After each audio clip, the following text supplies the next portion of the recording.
1911 का साल दो मायनों में भारतीय इतिहास के लिए अविस्मरणीय है। कांग्रेस न केवल अपने हर अधिवेशन में बल्कि जमीन पर भी बंगाल विभाजन का पुरजोर विरोध कर रही थी। अंततः ब्रिटिश हुकूमत को झुकना ही पड़ा और 1911 के इसी साल में बंगाल विभाजन निरस्त हो गया। बंगाली अस्मिता को एकजुट रखने वाली लड़ाई जीत ली गई थी। अंग्रेजों की फूट डालो राज करो की नीति के सामने देश और कांग्रेस की जीत हुई। साथ ही पूरे देश में ये संदेश गया कि एकजुट रहकर ही देश विरोधी शक्तियों को परास्त किया जा सकता है। इसी साल बिशन नारायण धर की अध्यक्षता में 1911 में कलकत्ता अधिवेशन आयोजित किया गया। इसी अधिवेशन में बंगाल की माटी के सपूत और विश्व के महान कवि रविंद्रनाथ टैगोर द्वारा लिखित जनगण मन को पहली बार गाया गया।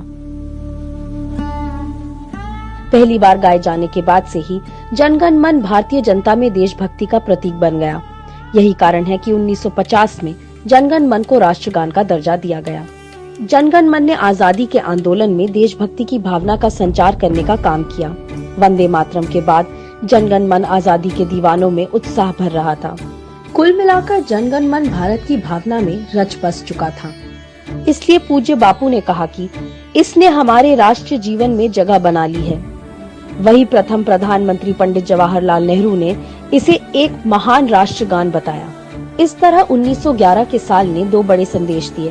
पहला, भारत किसी भी शक्ति को परास्त करके आगे बढ़ सकता है और भारतीयों ने कांग्रेस के साथ मिलकर देश के खिलाफ खड़े होने वाली शक्तियों को पराजित करने का जज्बा पैदा किया।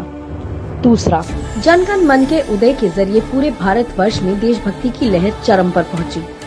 आज देश आजादी के कई साल पूरे कर चुका है।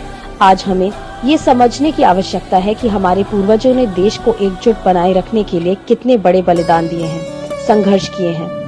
हमें उनके बलिदानों और संघर्षों को बेकार नहीं जाने देना है। हम सबको एकजुट होकर अंदर और बाहर दोनों तरह के दुश्मनों से देश की आजादी की रक्षा करनी है। जय हिंद।